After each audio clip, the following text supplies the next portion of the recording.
Bon, laissez-moi deviner, vous êtes en train de créer votre entreprise, on vous a demandé de faire un compte de résultats prévisionnel financier. Et vous êtes au bon endroit parce que dans cette vidéo, justement, on va voir ce que c'est un compte de résultats prévisionnel financier et comment le faire. Je vais pas à chaque fois dire compte de résultats prévisionnel financier, sinon on s'en sort pas. Je fais cette vidéo parce que moi, quand j'ai créé mon business, je savais vraiment pas du tout comment faire ces tableaux financiers qu'on nous demande. Et donc, j'espère que ça va vous être utile. Pour info, c'est la 3e vidéo d'une série de contenus que je fais sur justement le prévisionnel financier. Pour mettre un peu le contexte, en fait, on demande en général à quelqu'un qui fait un business plan de faire un prévisionnel financier. C'est tout simplement la partie chiffrée du business plan avec tout plein de tableaux, etc. pour tout simplement convaincre des partenaires de travailler avec vous et de leur montrer que vous avez fait des calculs et que votre business il va être viable, qu'il va être rentable. Voilà pour le contexte. Bon, donc on commence par le commencement. C'est quoi un compte de résultat prévisionnel et surtout à quoi il sert?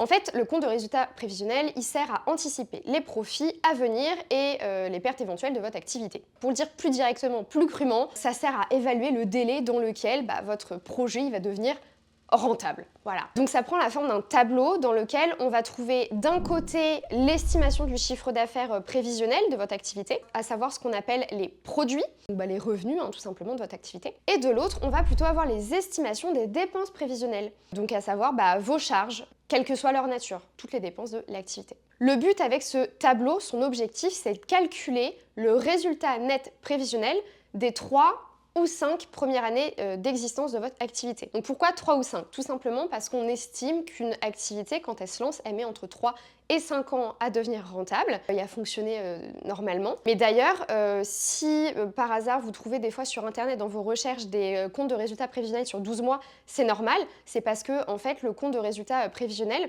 en général il se fait sur 12 mois en comptabilité, tout simplement. Parenthèse fermée là-dessus. Pour construire votre compte de résultat prévisionnel, vous allez devoir respecter plusieurs étapes, au nombre de 3, si je ne me trompe pas.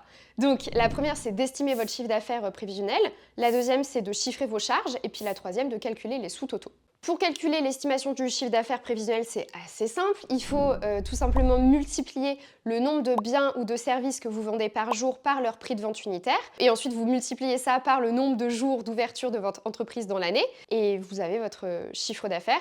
Bon, c'est pas un calcul qui est à faire à la légère, là je le dis en vidéo comme si c'était hyper simple, je sais que ça l'est pas. Pour certains, vous avez différents biens, différents services avec différents prix, enfin c'est pas si simple que ça.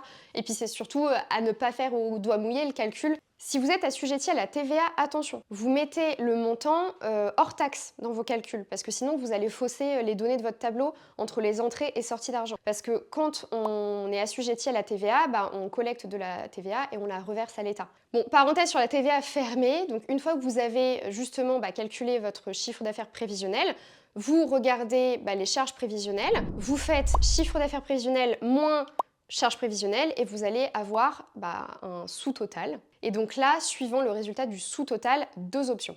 Première option, vos produits sont supérieurs à vos charges. Donc vous enregistrez des bénéfices. Félicitations. Donc ces bénéfices, ils peuvent être redistribués à vous et vos associés ou réinvestis dans l'entreprise. Et deuxième option, vos charges sont supérieur à votre produit. Donc ça veut dire que vous enregistrez des pertes. Là, du coup, ça va pas. Il faut refaire des calculs pour voir comment vous pouvez atteindre un équilibre et rassurer vos partenaires. Voilà, bon, je vous affiche un exemple de compte de résultat prévisionnel à l'écran. N'hésitez pas à mettre sur pause pour prendre le temps de regarder. Sinon, pas de panique, je le mets également en description de la vidéo. Et donc voilà, moi j'en ai fini avec mes explications. Dernière petite remarque, dernier petit conseil, attention de ne pas surévaluer la rentabilité de votre activité. Parce qu'en fait, au-delà du fait que ça va fausser les résultats, vous allez dire des bêtises à votre partenaire ou à vos partenaires auxquels vous avez présenté le business plan.